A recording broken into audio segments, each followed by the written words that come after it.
بسم اللہ الرحمن الرحیم۔ شروع اللہ کے نام سے جو بڑا مہربان نہایت رحم والا ہے۔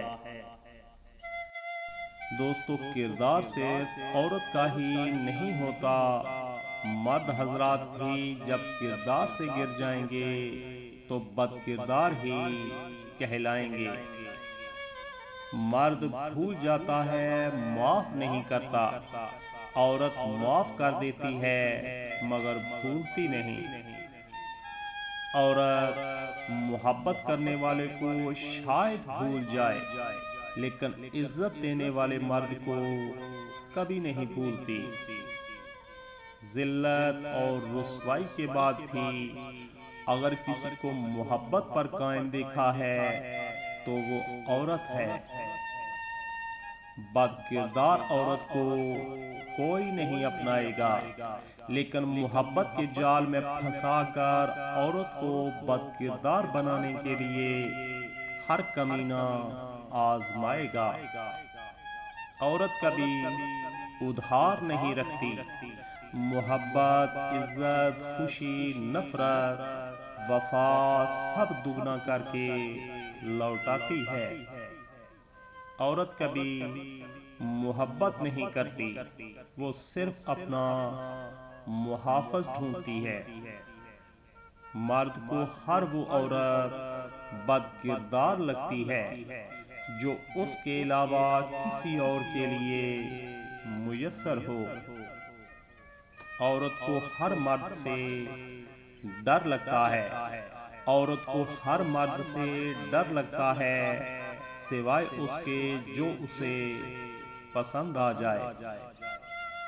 سب سے بڑی بے حیائی حیا کے فلسفے کو صرف عورت تک محدود رکھنا ہے۔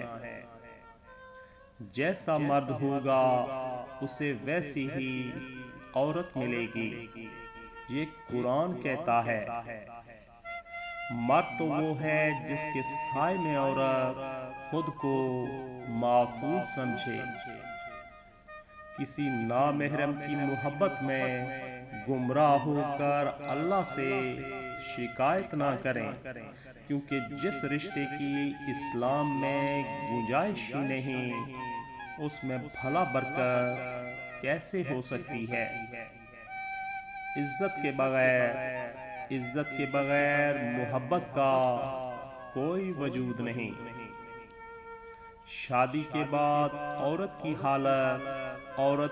حالت کو دیکھ کر اس کے ماں باپ کا نہیں بلکہ شوہر اور سسرال والوں کا پتہ چلتا ہے۔ عورت وہ سفید چادر ہوتی ہے جس پر پانی سے بھی داغ لگ جاتا ہے۔ ایک عقل مند عورت کبھی بھی پیسوں کے پیچھے نہیں بھاگ سکتی، کیونکہ وہ جانتی ہے کہ اس کی محبت انمول ہے۔ وہ مرد کبھی آپ کی چادر کی حفاظت نہیں کر سکتا جو آپ سے حلال رشتے کے بغیر مسلسل بغیر چادر کی تصاویر مانگے۔ میاں بیوی کا رشتہ شیطان کو سخت ناپسند ہے، کیونکہ نکاح نصف ایمان ہے اور شیطان مسلمان کے ایمان کا سخت دشمن ہے۔ میاں بیوی کا تعلق ایسا ہونا چاہیے جیسے ہاتھ اور آنکھ کا ہوتا ہے۔ جب ہاتھ پر چوٹ لگے تو آنکھ رو دیتی ہے، جب آنکھ روتی ہے تو ہاتھ اس کے آنسو صاف کرتا ہے۔ تم میں بہترین شخص وہ ہے جو تم میں اپنی بیویوں کے لیے بہترین ہے۔